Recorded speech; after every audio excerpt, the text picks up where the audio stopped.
Hello and welcome to Model Kit Stuff and welcome to another First Impressions. Today we're looking at the British warship Revenge by Occre.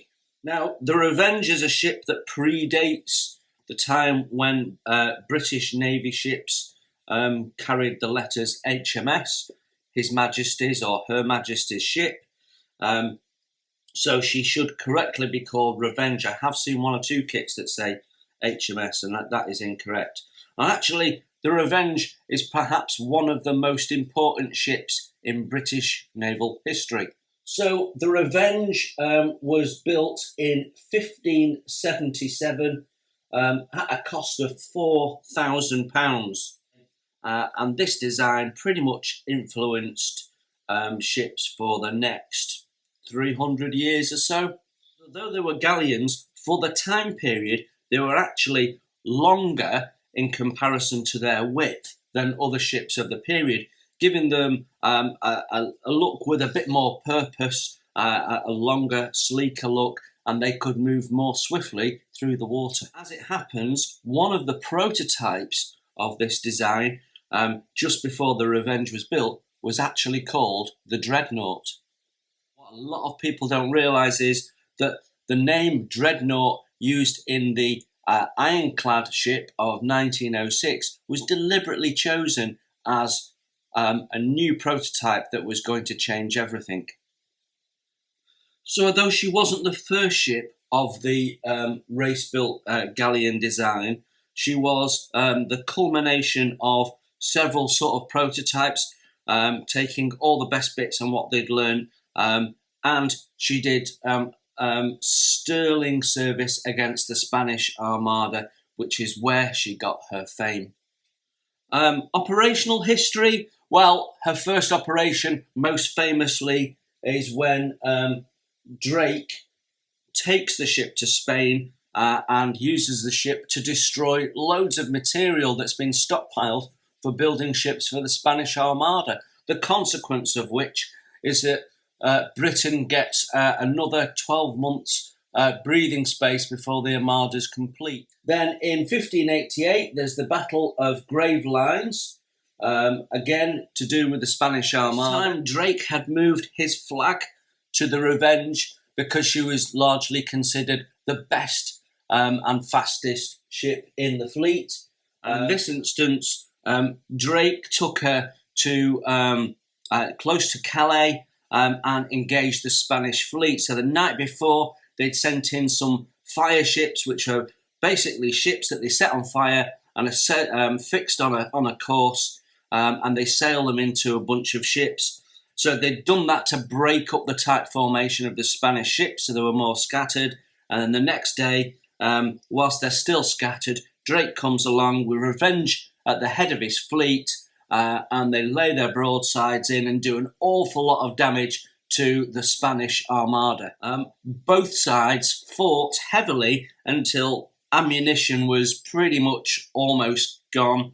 The Spanish fleet had to flee, and the English fleet followed them until they were up as high as Edinburgh, so all the way around the coast, where they then sort of disengaged, and the Spanish fleet continued to flee, making its perilous journey around the UK, trying to head home, having been defeated. In 1590, she's involved in another attempt to capture Spanish treasure ships, which again completely fails. And then in 1591, she is sunk, having been captured by the Spanish. And Revenge is caught when she's got a lot of crew sick. There's 250 crew on her, and the Spanish appear. There's several ships around, and a lot of them break for cover. Revenge stays longer than most of the other ships while she waits for her crew that are mainly ashore to come and get back on the ship. And then she heads straight out, strangely, to the Spanish. And she actually does an awful lot of damage. She damages many of the ships, sinks 2 or 3 of the ships, but ultimately she is outnumbered 53 ships to 1, including some large ships like the San Felipe. And there is a huge action that takes place. It takes a large part of the day and through the night, with some fierce fighting, several attempts to grapple the ship and boarder that have failed, including the San Felipe, who's 3 times the size of Revenge, and Revenge sees her off. But what's basically happening is as Spanish ships get so damaged they feel like they have to disengage, another Spanish ship fills the gap. So she's on a hiding to nothing.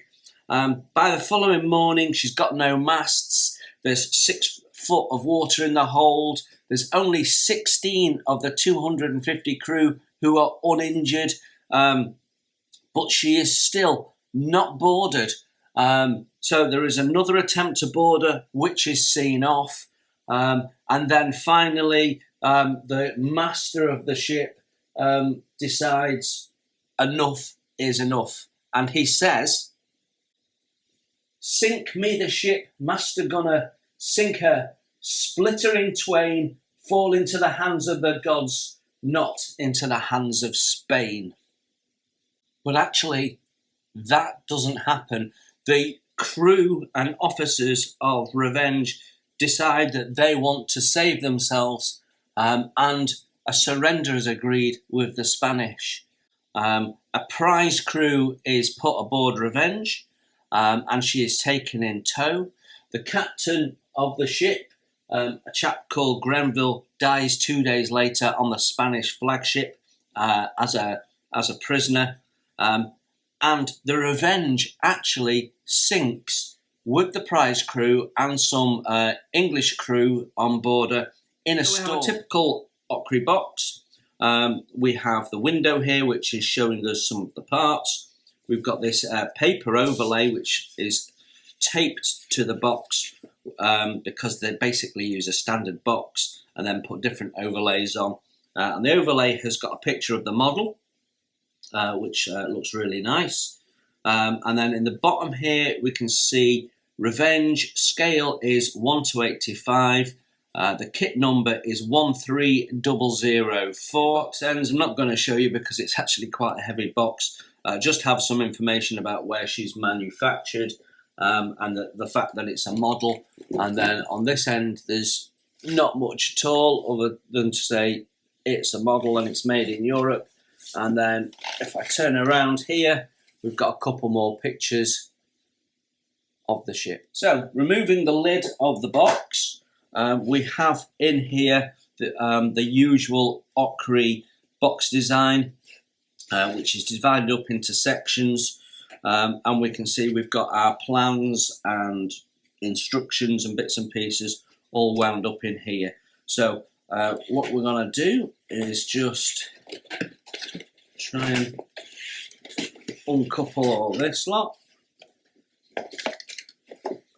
You'll get a little plastic container with various parts in. We'll look at those in a moment. So in the box we have 2 different sets of paperwork, a smaller one and a big thick one. So we'll have a look at the smaller one first. We've got 3 sheets in there. Let me sort them out. So our first sheet is basically a map of the various different frets of parts. So we've seen this done by other manufacturers where this would be a full-size sheet and these would all be full-size parts on there. Occre do it slightly different. They do it more like a sprue map, if you like. So I don't dislike this actually, because you've got everything to hand on one sheet. They've numbered everything already, so you don't have to go to the trouble of going around all the parts and marking them up with a pencil. You can quite easily refer to this and understand quite clearly what your part is. What we can see is that some of these parts, like the little wooden squares there, have part numbers, so they intend to use those, and that concerns me a little bit, because if they're going to use those as gun port lids, that's probably plywood and that's going to look dreadful. So what we can see is we've got 1, 2, 3, 4, 5, 6 sheets of laser cut parts, and then we've got 2 frets of photo etch. And it's nice to see that we've got doors done in photo etch rather than heavy, thick casted metal. Those windows, though, they should be leaded glass windows, so I'm interested to see what they look like. But yeah, I don't mind that at all, actually. It's quite an easy way of working with it, because the sheet is, what, A3? It's just about the size of my cutting mat, which is A3, so yeah. So the next 2 sheets are actually stapled together.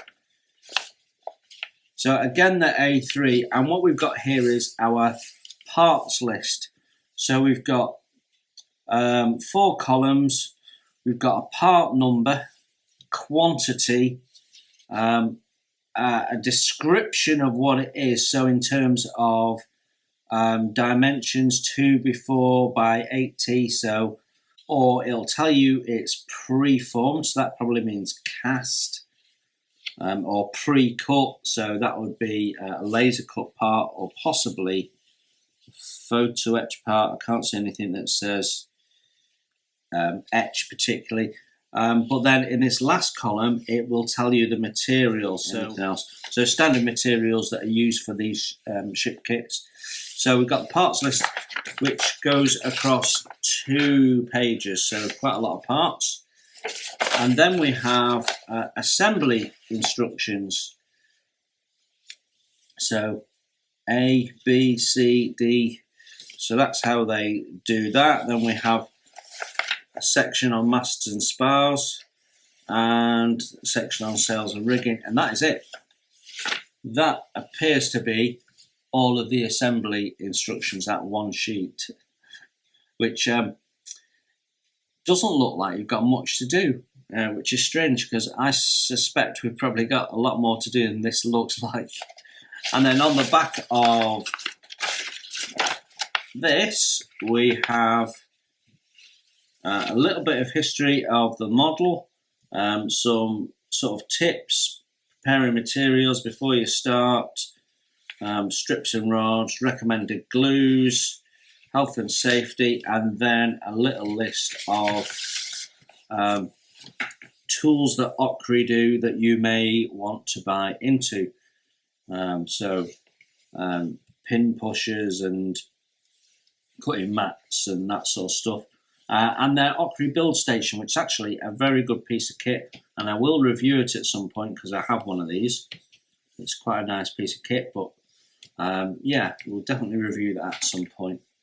So our second roll of paperwork is basically mainly the plans. So we'll quickly go through these. They're all A3. So for me and for many people who might be working in a confined space, this is easier to work with than full-size plans.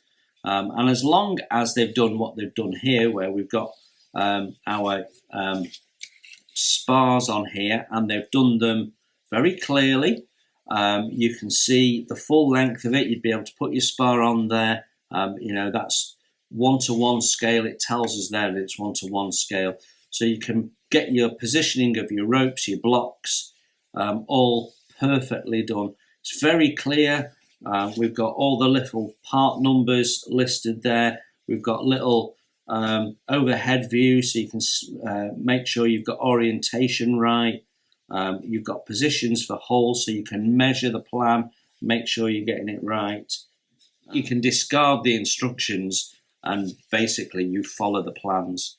So, yeah, I don't mind that because it's all very clear, it's easily laid out, and the page size is manageable. And then in this bottom corner here, you've got a list of the materials and the part numbers. So you can basically sit down with that as an instruction. The next sheet is just for identifying our sails. Again, it's full size, so we can put our sail on there and it basically, you can cross-check the part number that's being called out when you come to doing the rigging plan, and there is sails on both sides of that sheet. The next sheet is actually decoration, and the idea is you cut these out, glue them onto your ship, and then varnish over them, and it looks like painted wood. And I have to say, the quality of the printing is very good. It does look authentically like worn wood, slightly faded paintwork and so on. So I think they look really nice. Some modelers will prefer to paint it themselves and control how that looks for themselves. I get that, but when it comes to things like the coat of arms, that's going to be quite difficult to do yourself.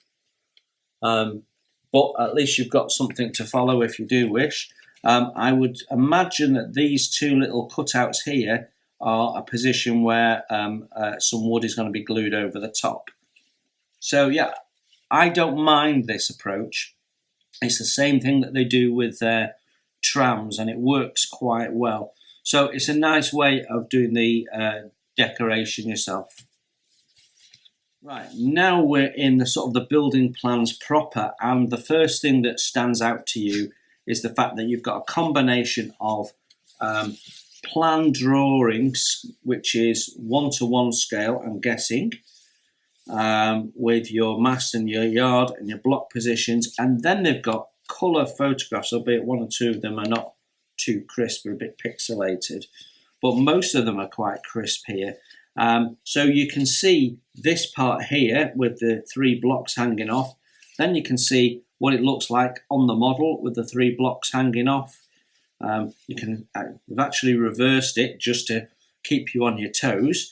That's your 1 block there is that block, and then you've got those 2 blocks, which are those blocks there, and you can see how that relates, and we can see our parabol beads, our shrouds, and our other rigging points. So yeah, I really like that, and we can see there's a cleat there. So lots of bits and pieces where they've shown you what this actually should look like, which is nice because when you see it on the plan like this, you see the block strung to the arm, but you don't see it fully rigged up, and you can see it fully rigged up, which is a nice touch. So yeah, I really like that. It's a nice way of doing it, nice modern approach from Occre. Fixed boom here with our block on, and we can see the lantern, and it looks like that's the brass rod we're going to have to form for the lantern base. That'll be interesting. And then we've got a little plan there for building up the build stand, which with a little bit of work, even though we know that it's dark wood and plywood, not solid wood, with a little bit of work you could make that look quite nice actually. So the plans are printed on both sides. So what they do here is they have a whole mast, and then they're showing you all the different various points. So you've got your little drawing here which shows you your yard arm, and it shows you how to rig it, and then it shows you the location side on. So this is a side profile of the mast. Also shows us how that mast builds up and where various other blocks are. So we can see here, heart block, cleat. You can see how it looks slightly different on the model than it does to the plan, so that's good to see. Again, some of these pictures are a bit pixelated. I think they're probably from photographs, and they've blown them up, and then that the crispness of the photograph has been lost. But in other places they look really nice, so it's a little bit hit and miss, the quality, but it's clear enough to see what's going on. So you've got the ability to cross-reference between your photograph of the completed thing and the plans we saw earlier. And then where we've got some bits of wood that we've got to form ourselves, it shows you exactly what they look like and where they are, so I like that. We've even got at the top here some tips for tapering, although I will do it on a lathe myself. So got 1, 2 mast instructions there, and then we flip over and we've got all sorts of stuff going on. Got photographs of the actual model, which is really helpful. So it's a bit like an Artesina Latina approach to the instructions. They tend to do an instructional book that's a bit like this. We see here that the deck planking carries on to the bulkheads, which is interesting. And you can see some of these details are pointed out on the whole ship. So you can see what we've done is we've built up the ribs, then we're doing all the decking sections. And yeah, more decking there. And again, the bulkhead's the same material. Then we're putting our gunport patterns in, so showing us that we need to nail those in. But of course, these probably need a bit of soaking and forming, although it doesn't say that. Some parts being glued in and suggesting that you actually, what it seems to be suggesting is that you stain the inside of the gunport pattern, and that's going to be the visible edge. That's going to look dreadful. You really do want to plank that it would be planked in the real ship. So probably want to buy some material, some thin material to finish that off. That won't look good really. Then it's taking you through fairing the hull, shaping the hull there. But if you've never built a ship before, there is not enough information for you to do it. Then you can see they are, yeah, they've got some form of special tool for doing that. I don't know what that is. I've never seen one of them before. But basically, they're doing a lot of sanding. They're showing you the directions to go in. What it's not really clearly showing you is that the strip has to be in contact with all of that. They're attempting to do it, but if you don't know, how would you know? A lot of people, if they bought this and they've never done a wooden model ship before, they'd be failing at this point straight away. So, but it does show you fitting it, then nailing it on. It's not telling you that you need to glue it as well. So again, people are going to struggle if they don't know what they're already doing. Then we've got cutting out the planks back to the hole, the shape of the gunport patterns. Right, okay, so second planking, we've got some images so you know what it should look like. And again, they're showing you need to leave a 4mm gap for your keel. And that's what it should look like when done. And that looks all right, because under varnish, that'll be really nice. You've got walnut, but the inside bit looks dreadful. Staining it to match the outside, no. So you're going to have to buy more walnut strip to line the inside for me. Yeah, but I can't work out how that is working. So you're putting strips down and then you're covering over it. It makes no sense. Well, these sheets are all double-sided, so as we turn over, we've got some more. This is the gallery being built up, so more deck section. You can see all the parts being shouted out that we're going to pop out. So all of those are plywood. So all of those, you'll be able to see the laminated wood. So that'll look dreadful. And then you've got your parts going together, which is a combination of that all parts that are coming out of the same strip. So these are all laser cut parts that you're then going to put together. We've got the placement of the gallery, putting the top rail on, the rudder. I mean, they show it, but they don't tell you how to do it. But the rudder is a single piece, but it needs those lines cutting in to show that it's been made of several pieces. It's giving you some tips on making the hinges. Then we've got top rail going on. You're going to have to cut that those are pre-cut, but I suspect they're not. You've got to form that curve yourself, and they haven't told you how to go about that. So that's pretty poor. And then we've got, see, that's made out of a pale wood, but then they're showing it dark, so you're doing more staining. Next, we've got some of the fittings on the decks. So the base of the masts there, we've got linings for the where the gratings will go, and more rails. Then we're getting into the outer hull decoration. So we're cutting the paper sections to suit the lengths we need. You can see the decoration on the back. It looks really nice, doesn't it? Some of these will be the wood bits there that we've painted, and we're painting the windows, so they might look better than perhaps I think when painted. Then we're making up the gun ports, which look authentic, but again they're in plywood, so they're gonna look dreadful when on, and you've got to stain them.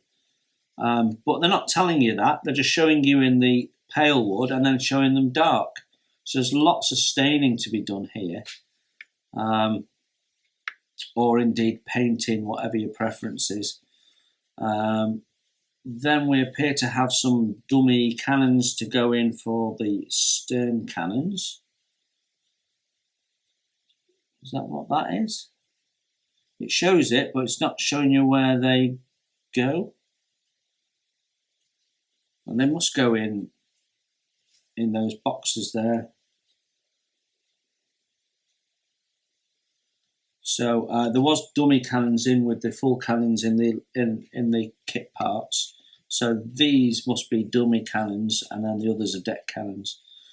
And then it's showing the photo etch going on unpainted, but that clearly would have been painted white like the rest of it. And as we progress, we've got lots and lots of various deck fittings that need building up. So we're making a structure there, cutting eyes to make bars, making the gratings. I mean, that looks like they're putting super glue on it, but you'd paint it with watered down PVA. So again, the instructions aren't really good enough, are they? Then we appear to have wooden parts and metal parts to make the capstan, and I think that looks dreadful as well. That is a cheap, nasty way of doing the capstan arms. Photo etch doors going on, and they appear to be being left brass, which again will look dreadful. The actual ship itself looks really quite nice, as in it's quite decorative, and all the paper thing, the decoration really adds to it. I think it's really nice, but it's being let down by so much cheap material going in this and cheap solutions. Okay, then we've got Deadeye rigging is being and the stays being done in thread. Yeah, so that'll look like tarred thread, I guess, against nails. The cat heads, it shows you that you need a 1mm hole, but it doesn't show you how to go about it. There's a particular knack to drilling those holes and then wearing down the centre bit. So next instructional sheet is dealing with building of the ship's boat. It's nice to see it in wood, although the finished thing looks a little bit chunky. It's nice that we've got a wooden ship, a wooden boat I should say. So I'm not unhappy with that. And then it shows you it being installed and tied down. So yeah, then we've got the anchor being built up, being mounted. And then again, you know, using the brass rod, make a stand for this. Well, you're going to have to solder all that, but there's no instructions about doing that.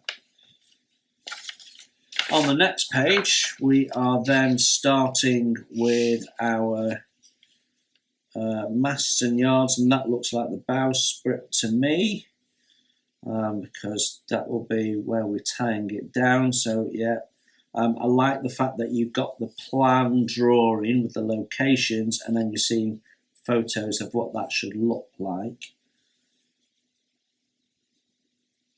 Some of the pictures are a bit pixelated though, which isn't helpful. And again, showing you here that you need to taper it using magic fairy dust or something. Okay, next up we have rigging plans, and all of what we're about to see is rigging plans. So we've got the standing rigging by the looks of it, and they're calling out different blocks and bits and pieces, and then you've got a list of the parts, and then I know this is side on, but it's side on for me as well. It's the only way I can fit it in camera, sorry.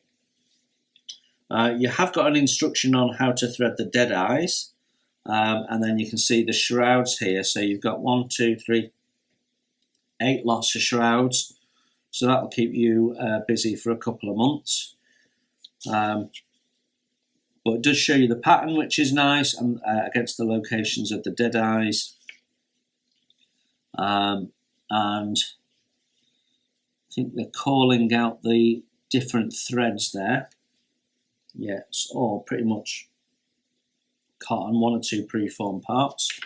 As we flip over, we have more sort of detailed pictures of certain rigging elements, like how to rig that double block. Gives you the direction. You can see that gives you the direction, which is handy. So thread, how it goes through the block, and then off it goes. And you'll need to cross-reference the termination points. Then we can see more rigging being added to the standard rigging. So some of this is now running rigging, and you can see it starts against that yard, goes down to that block, goes down to that block, and then heads down to some form of tie-off point, Bailey pin, or whatever it's going to be. Somewhere there'll be a deck plan which tells you J48 goes, ties off at this point. So the fact that they're doing what you're doing is the ones in red makes it nice and clear where things are going. So I quite like that. Simplify what can be quite complex rigging, and that's all workable. That is all workable, and you can see here how complex the rigging can be when it's travelling from multiple blocks. So you'd have to really study that. And that's a top-down view, which is handy. And then more, some of this rigging is in relation to the sails now, so you can see where they want it to attach on the sails. So you'd have to estimate some distances, I guess. So let's have a look at the laser cut parts to start with. All the main fabricated wooden parts in the kit are laser cut, and we can see that it's fairly good quality lasering. It's been lasered all the way through. We've not got lots of material that we've got to cut through with a knife. We do have a fair amount of laser burn at the start-stop points in places, but it's by no means too bad. So we've got here gunport patterns. We can see we've got various bits for making up what many of you would recognise as crow's nests. So we have top rings, bases, and then we have these parts here, which form the upper ones right at the top of the mast. We've got some knees, which are basically gussets, wooden equivalent of gussets. Something that looks like a saw, but I'm sure it's not. That looks like boat chocks to me. and that's probably holding masts, I would imagine, looking at them. But yeah, the material looks quite good. I mean, it's ply. I guess it's 3mm, so fairly sturdy, nice and flat. So yeah, nothing wrong with those parts. Got another 3mm ply sheet here, and we can see we've got more gunport patterns, this time with stern former involved. But again, this is 3mm ply, so although the formers and things like that are okay in ply because you're not going to see them, I wouldn't want structural parts to be in ply.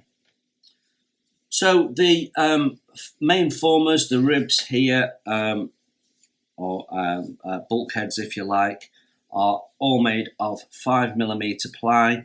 The material looks very good. There's no big knots or anything in it. Again, the laser cutting is really quite nicely done, although we do have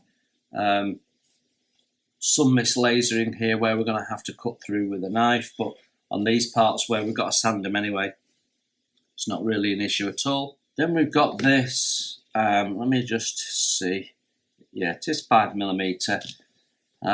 It's supposed to look like dark wood, but it's ply, so it's probably been stained, or it certainly looks stained, doesn't it?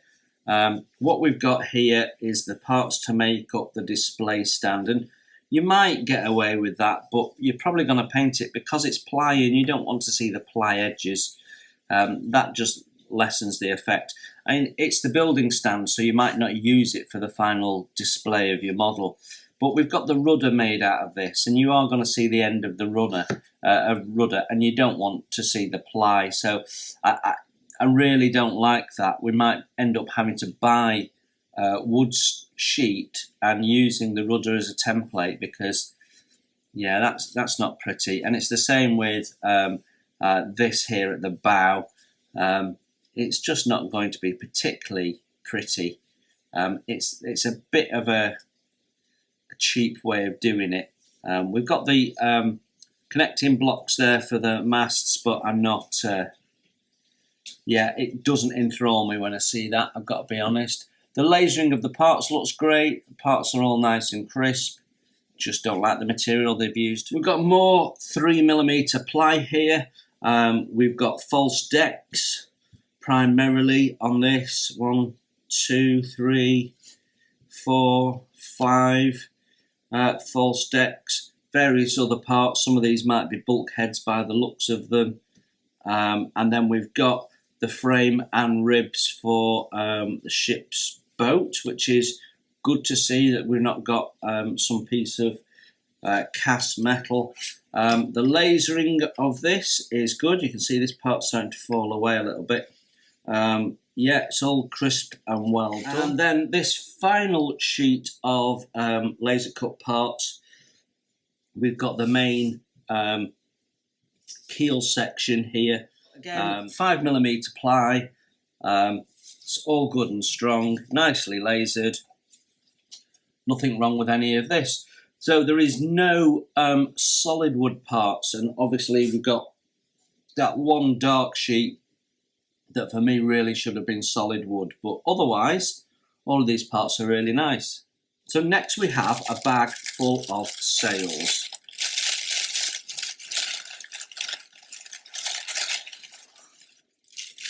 And what we can see is the sails are all pre-stitched.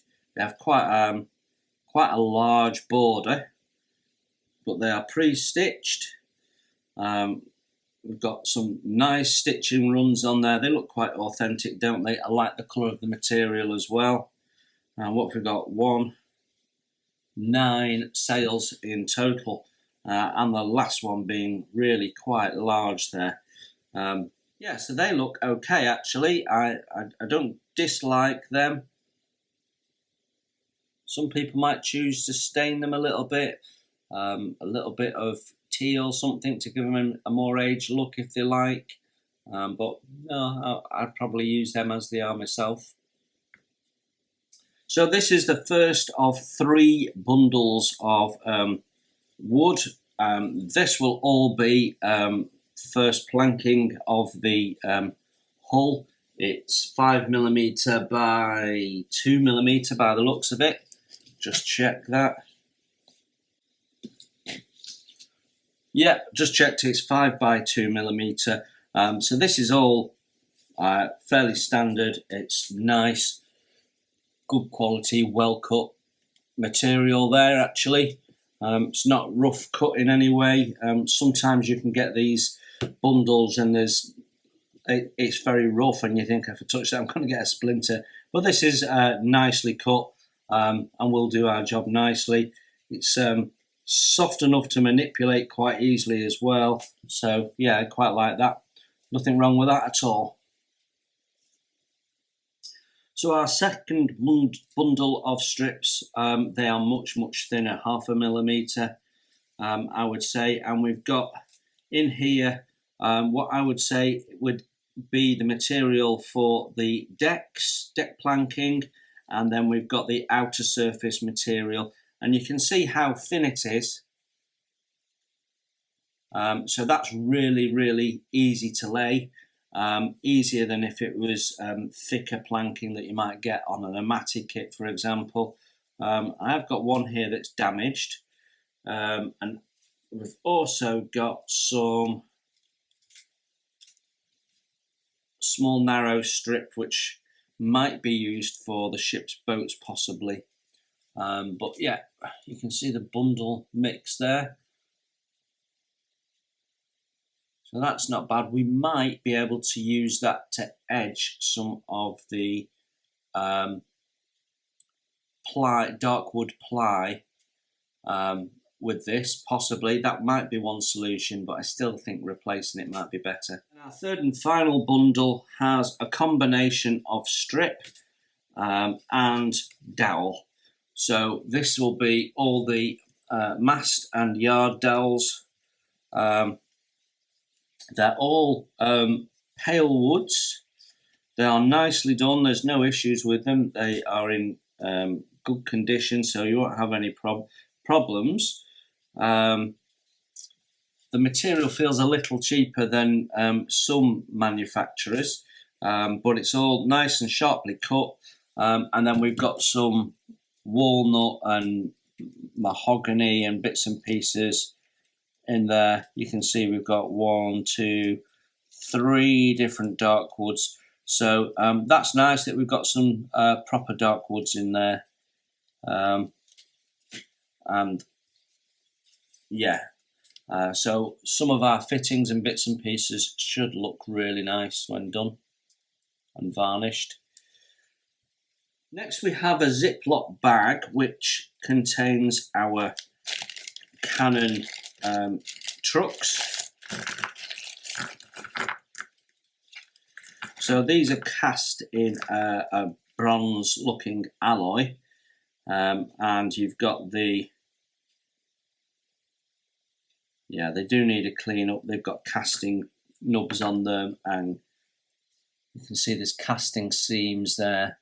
There's little casting nubs on the end. I know the front face you're probably not going to see because it's going to be hidden a bit by the wood that it's been run up against, but if any of these are on the deck, you might well see that.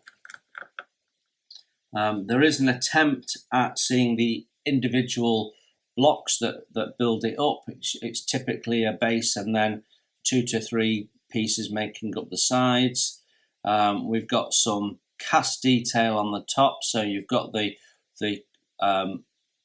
little metal clips there that mount the cannon on, and you've got the little wedge for adjusting the elevation, all cast in, and basically your cannon is going to sit on there and across that.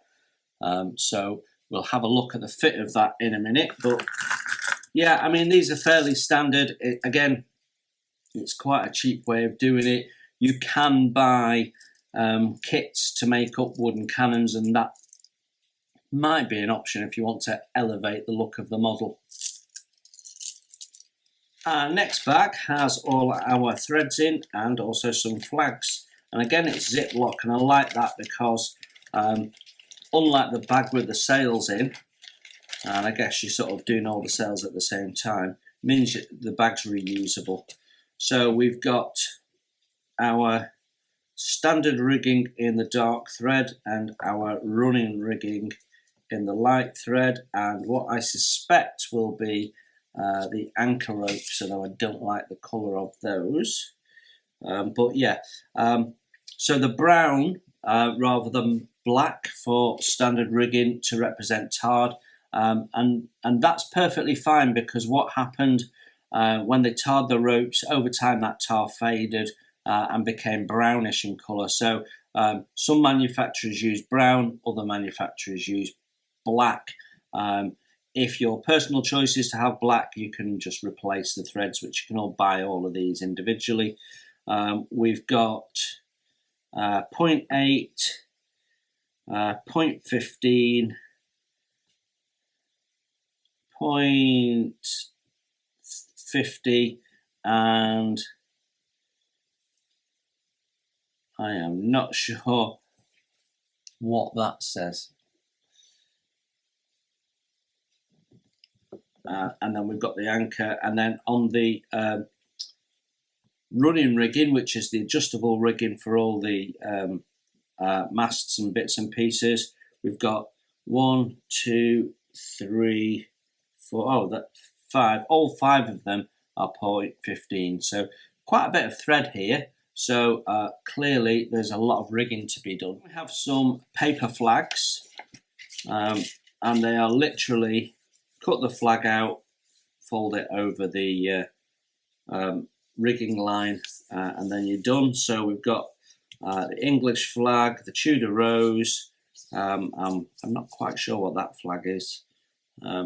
So 4 flags in total.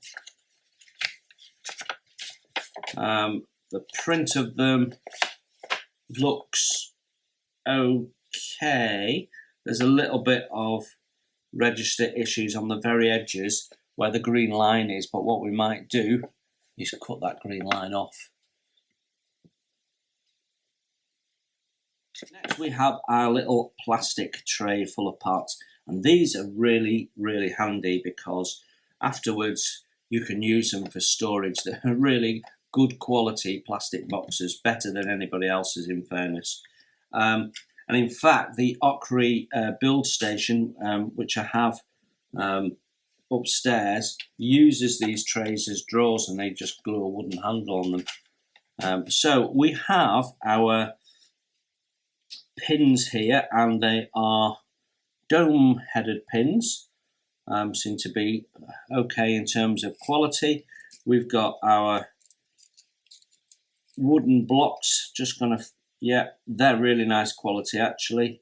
So these are our dead eyes, and one of the things that I look for when I look at a dead eye is how the symmetrical the holes are, and these are very well done. These are good quality ones. Our baling pins are brass. Personally, I prefer wooden ones, so I might look to replace those because they would have been wood on the real ship. There's also a couple of eye-rings in there.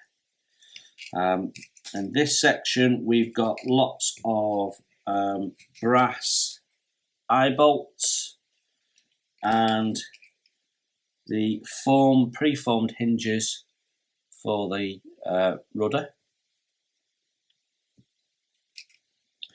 And we've got lots and lots of individual blocks here,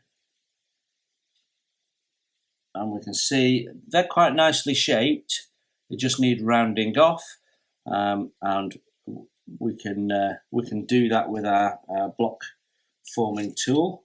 Then we've got in here, we've got all sorts of different blocks. We've got doubles, we've got 2 more sizes of dead eyes, we've got heart blocks, Just having a look, there's no violin blocks or anything like that. And then we have some balls there for the tops of the masts. Then we've got cannons, and they're sort of aged brass effect, but they've got a very heavy mould seam on them. They would need cleaning up and then either painting or chemically blackening or something like that to get them right. Let's see how they fit on the truck, shall we? They don't fit on the truck particularly well. The little cross member that sits across them is a little short, so you have to spend a bit of time to place it, but you can see very easily slips off. That's what you end up with. You know, if you choose to paint it, you could make that look all right, but obviously it's difficult to rig it because you can't put dead eyes in particularly. So if you wanted to do a really nice display job of it, you'd be looking to replace those with wood and possibly replace those with machined brass rather than cast alloy. If you just want to build it for fun, nothing wrong with these parts at all. Good quality. Anchors are in a blackened alloy, and actually they look quite nice. They're not too uniform. The fact that the casting is a little bit uneven, I think actually adds to the authentic look of them for the period, to be honest. What I don't like is the fact that the cross member is also cast and has ejector pin marks on it. And quite a lot of seam. I would prefer that to be wood, and so again you can buy replacement anchors, so you might want to do that. We've also got in here cast cleats. They're not so bad, but again they do have casting lines on, and I wonder if when you clean them up whether it's going to be silver or something underneath. And then we've got some parabol beads and bits for the mast, for the yards to swing around the mast. And then we've got a really ugly cast lantern. Definitely worth looking at replacing that, or painting it up at least. We'll have a. Then we've got our 3-part figurehead. Obviously that would have been painted originally, so that's all right. Painted up, that'll look okay. And then we've got a couple of swivel cannons, and again they're okay, but they're not hollowed out, so I've definitely seen better. I would replace those, even for just a fun build, because it just looks dreadful without a hole in them. If we go to this side, we have photo etch, and then we've got all sorts of other bits and pieces. So there's some brass rod in here. We've got parts for making up ladders, more brass rod. So we can see we've got the pre-cut ladders, which is nice, and then the material for the ladder steps, and then we've got all the pre-cut parts for the grating, and they are nice and crisp. Sometimes they can be a bit rough, but they're very good. So we have 2 frets of etch, and some of these are dealing with decorative parts like the crowns. And some of these are the windows with their detail in them. So there would have been like leaded windows, and that's what those are supposed to represent. And then we've got various doors in relief etch. So that a lot of manufacturers would do quite heavily cast metal doors. So I think I prefer the thinner etch approach. not sure that I like the look of them particularly, and especially the windows, which I think don't look good at all. Then we've got more decorative pieces. We've got the Tudor rose there, several of them, a fleur-de-lis, lots of hinges. They will be for our gun ports, and then some nice swirly wood carving that they've decided to do in etch as well. And then we have the Elizabeth Regina mark for Queen Elizabeth I there. So there's nothing wrong with any of those. I personally think they will look okay when you've painted them up and glued them in place. There's be absolutely nothing wrong with those.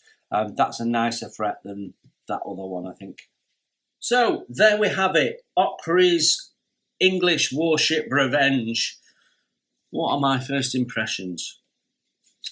Well, for those of you who are uninitiated in the world of wooden model ships, and I say that knowing that I have combination of people that view my channel, some people that are interested in wooden ships and have a long history of building them, and other people that actually tend to build plastic kits, have never built a wooden ship kit, but out of interest watch some of the wooden ship videos. What you have to understand is there is generally two different approaches that I would identify in the world of wooden model ships. You've got some manufacturers who are going out there to do historical accuracy as much as they can. So I'm thinking Caldercraft, Victory models, and Amati, for example. They actually try and make the kit as close to what the ship would have been like as they can, and they use good quality materials. Then there's other people like Occre and like Artesina Latina and Billings Boat to a certain degree, who are actually giving you something that is a representation, but they are trying to keep the price of the kit down. They're at the sort of the cheaper end of the market for kits that can be very, very expensive. And they're doing that by reducing the materials. So you don't get anything less in terms necessarily of the accurate depiction of the ship shape and so on and so forth. But what you do is you get the use of standard parts like the cannons and doorways and things. And Artesina Latina particularly will do that. And Billings boats will particularly do that. And so what you get is a combination of the wooden parts made to a design and what we got in our range of parts that we can then put in there to achieve what is needed. And then you've got a range of suppliers that sort of straddle those two ends of the model spectrum. So what you've got to understand is if you want to have something that is an absolute museum standard showpiece, then this kit is not going to do what you want. If you want something that is a lot of fun to build and looks like a ship that you intended, then this will absolutely do what you want. So it depends on the modeler. For me, if I wanted to build this model, I would have to go at it just for fun. And when I bought this, I thought, you know what, just for fun, because it's a fairly cheap way of building a ship and having something that's quite eye-catching. It's colourful, looks quite nice. But if you look closely at it, you've got parts that you've had to stain or and are made out of plywood, and they will look dreadful close up. You know, the rudder. And all of this, the dark wood is dreadful, and it's ply. So all these edges here are ply. So yeah, it won't look as nice as it does on here when done. If you wanted to do a really good job of this and have it museum standard, then there is some material that you're going to have to source yourself. You're going to have to replace parts. I mean, there's nothing wrong with the blocks. There's nothing wrong with the sails, the rigging, the actual structure of the ship itself. There are some wooden parts that, for me, should be solid wood, and you'd want to replace them so that you can't see the lamination of the ply. And there is other materials like the cast cannons and trucks that you might want to replace with aftermarket cannon kits. Possibly the lantern as well. But in the main, you've got most of what you actually need to build it. So I think generally the material quality is high, particularly of the woods in there. And even the metal casting parts are really nicely done. What they've done is really nice. Now, when it comes to the instructions, this is clearly not a beginner's kit. You couldn't pick those instructions up, having never built a wooden model ship before, and end up with a wooden ship at the end of it, because there is not enough detail in the instructions, particularly around the planking and forming of the hull. Once you've got the hull done and the deck done, the rest of it is just chopping wood to length and painting it. So yeah, that's not so bad. So it's not a beginner's kit.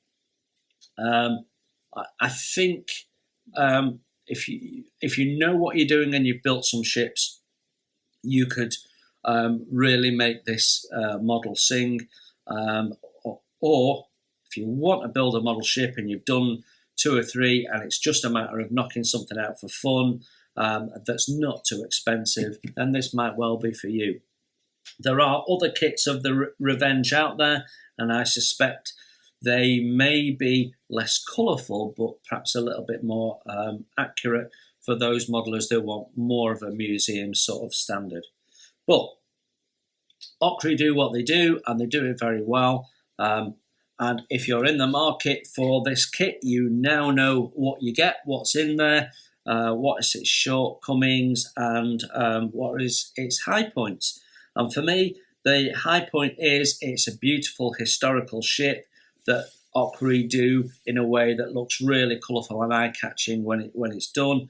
And the low point is probably some detail in the instructions, the fact that you've got to do quite a bit of staining of wood. But that's how they keep the price down. Okay, I hope that was useful and interesting. Take care, everyone. Enjoy your modelling, and I will see you very soon.